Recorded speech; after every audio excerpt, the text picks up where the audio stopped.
अगर मैं बोलूँ कि इस कचौड़ी को बनाने के लिए आपको सिर्फ़ और सिर्फ 10 मिनट का समय चाहिए, एकदम क्रिस्पी, करारी, ना आटा गूँथना, ना ही बेलना और ना ही इसे घंटों तक के सेकना।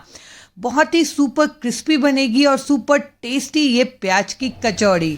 खाने में इतनी टेस्टी ना कि क्या ही बताऊँ, और इसे बनाने के ना 1 घंटे बाद भी ये इतनी ही क्रिस्पी रहने वाली है। तो आइए चलिए देखते हैं इसे कैसे बनाना है। तो इसके लिए ना हमें चाहिए ब्रेड। यहाँ पे मैंने ना ब्राउन ब्रेड लिया है, आपके पास अगर वाइट ब्रेड हो वो भी ले सकते हैं, आपकी चॉइस है। तो अब हम क्या करेंगे ना, ब्रेड को यहाँ पे स्टीम करेंगे। तो मैंने यहाँ पे स्टीमर चढ़ा दिया है और ब्रेड को ना 5 से 6 मिनट के लिए स्टीम करना है।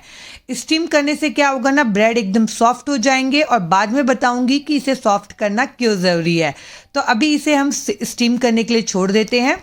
तब तक के लिए हम मसाला तैयार कर लेते हैं। 1 चम्मच मैंने खड़ा धनिया, 1 चम्मच यहाँ पे सौंफ, आधा चम्मच जीरा और 1 चम्मच कस्तूरी मेथी को ना हमें अच्छे से यहाँ पे ड्राई रोस्ट कर लेना है। इसे यहाँ पे जलाना नहीं है, धीमी धीमी आंच पे भूनिएगा। इसमें से सौंधी सौंधी खुशबू आने लग जाएगी ना, तो इसे बंद कर देना है फ्लेम को और इसे ठंडा कर लेना है। तब तक के देखिए यहाँ पे हमारा जो ब्रेड है वो अच्छे से स्टीम हो चुका है। देख सकते हैं आप कितना सॉफ्ट हो गया है। इसे ढक के अभी साइड रख देंगे। अब जो मसाला हमने यहाँ पे भुना था ना वो भी ठंडा हो गया था। तो अब हम क्या करेंगे ना, इसे पीस लेना है। इसे ना दरदरा पीसना है, इस बात का ध्यान रखिएगा। एकदम फाइन पाउडर नहीं बनाना है। कचौड़ी में ना ये दरदरे मसाले का टेस्ट बहुत बढ़िया आता है। अब पैन में मैंने डाला है तेल, थोड़ा सा हींग, 5 से 6 बारीक कटा हुआ लहसुन डाला है और जो मसाला हमने बनाया था ना वो पूरा इसमें डाल देंगे और एकदम लो टू मीडियम फ्लेम पे ना इसे हमें थोड़ा सा ना भून लेना है, ताकि जो मसाले का जो कच्चापन है वो निकल जाए और लहसुन का भी कच्चापन चला जाए।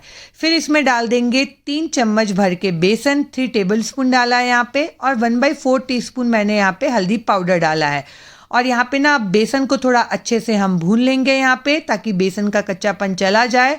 लो टू मीडियम फ्लेम पे रखते हुए और बीच बीच में इसे चलाते हुए भुनिएगा।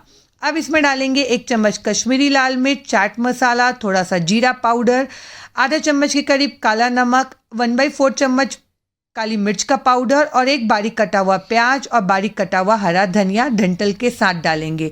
और इसे ना हमें अब अच्छे से यहाँ पे भूनना है जब तक कि प्याज थोड़ा अच्छे से सॉफ्ट ना हो जाए। लगातार चलाते हुए इसे 5 से 6 मिनट के लिए मैंने भुना था। आप देख सकते हैं मसाले का टेक्सचर इसका कितना बढ़िया हो गया है, कलर भी कितना बढ़िया आया है। अब मैंने यहाँ पे लिया है 2 मीडियम साइज़ के बॉईल किए हुए आलू। तो 2 मीडियम साइज़ के आलू ना इसमें डाल देंगे। या तो आप कद्दूकस करके डालिए या इस तरीके से मैश करके डालिएगा, पर ध्यान रखिएगा एकदम बड़े बड़े यहाँ पे ना चंक्स इसके नहीं रहने चाहिए। और 1 प्याज को मैंने लच्छों में काट के डाला है और ऊपर से खूब सारा हरा धनिया।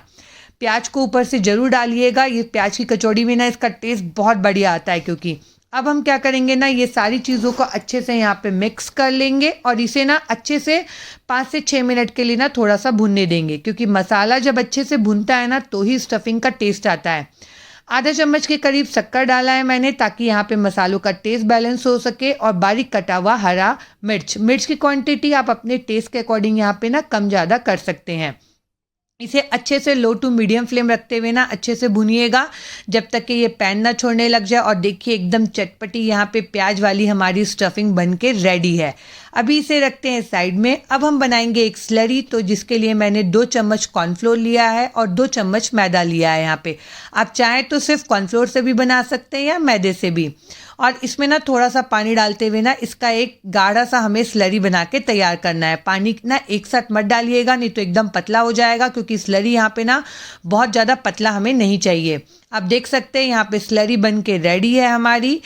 अब यहाँ पे लिया है मैंने ब्रेड क्रम्स। ब्रेड को नॉर्मली जो ब्रेड होता है ना उसे मैंने क्या किया है, मिक्सी के जार में यहाँ पे पीस लिया है थोड़ा सा, तो आपका ब्रेड क्रम्स बन के रेडी हो जाएगा। अब जो ब्रेड हमने स्टीम करके रखा था ना उसे हमें बेलना है। मैंने कहा था ना कि बाद में बताऊंगी कि क्यों इसे स्टीम करना ज़रूरी है, ताकि ना अच्छे से यहाँ पे ये ब्रेड जो है ना वो फ्लैट हो सके। अच्छे से बेलाएगा नहीं अगर आप इसे स्टीम नहीं करेंगे तो ये बहुत ज़रूरी है कि इसे स्टीम करिएगा। और इसे बेलने के बाद ना बीच में हम स्टफिंग भर देंगे और इसके चारों तरफ हमने जो स्लरी बनाई थी ना वो लगा देंगे अच्छे से। दोनों ही ब्रेड में स्लरी को लगाना है अच्छे से। और उसके बाद क्या करेंगे ना, ब्रेड को ऊपर से हम यहाँ पे रख देंगे और इसे अच्छे से ना हाथों से प्रेस करते हुए चिपका लेंगे, ताकि ये अच्छे से चिपक जाए। स्लरी लगाया है हमने।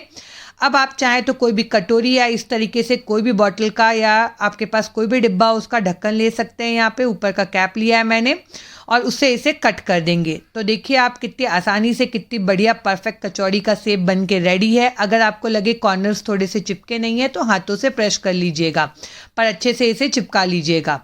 अब हम क्या करेंगे ना, ब्रश की मदद से या थोड़ी थोड़ी स्लरी ना इसके ऊपर लगा देंगे। स्लरी यहाँ पे बहुत ज़्यादा नहीं लगाना है, इस बात का ध्यान रखिएगा। हल्का हल्का ब्रश से इसे यहाँ पे लगा देना है और उसके बाद ना इसे अच्छे से कोट कर लेंगे ब्रेड क्रम्ब से, ताकि ये अच्छे से कोट हो जाए। और ब्रेड क्रम्ब से कोट करने से ना क्या होगा, आपकी जो कचौड़ी है ना वो एकदम बढ़िया सुपर क्रिस्पी बन के रेडी होगी। तो यहाँ पे अच्छे से इसे कोट करिएगा दबाते हुए। देखिए यहाँ पे कितना बढ़िया ये कोट हो गया है, क्योंकि हमने स्लरी लगाई थी इसी वजह से। अब हम क्या करेंगे ना, एक एक करके सारे देखिए यहाँ पे कचौड़ी मैंने बना के रेडी कर लिया है। तो अब हम इसे ना थोड़ी देर के लिए फ्रीजर में रख देंगे ताकि ये अच्छे से सेट हो जाए। मैंने आधे घंटे के लिए रखा था और देखिए कितना बढ़िया ये यहाँ पे सेट हो गया है। मैं आपको दिखाती हूँ। आप फ्रीजर में रखेंगे ना तो ये अच्छे से सेट हो जाएगा, जम जाएगा। ऐसा करने से क्या होगा ना, ब्रेड जो है ना वो तेल नहीं पिएगा और बहुत ही बढ़िया खस्ता कचौड़ी बन के रेडी होगी। तो उसके बाद ना इसे अच्छे गरम तेल में ना लो टू मीडियम फ्लेम रखते हुए ना इसे डालिएगा। ठंडे तेल में मत डालिएगा, वरना जो ब्रेड है ना वो बहुत ज़्यादा तेल पिएगा। तो इसे अलटते पलटते मीडियम फ्लेम पे रखते हुए हमें अच्छा क्रिस्प होते तक के यहाँ पे सेक लेना है। आप देख सकते हैं कितना बढ़िया कलर आया है और देखने में भी ये कितना बढ़िया दिख रही है।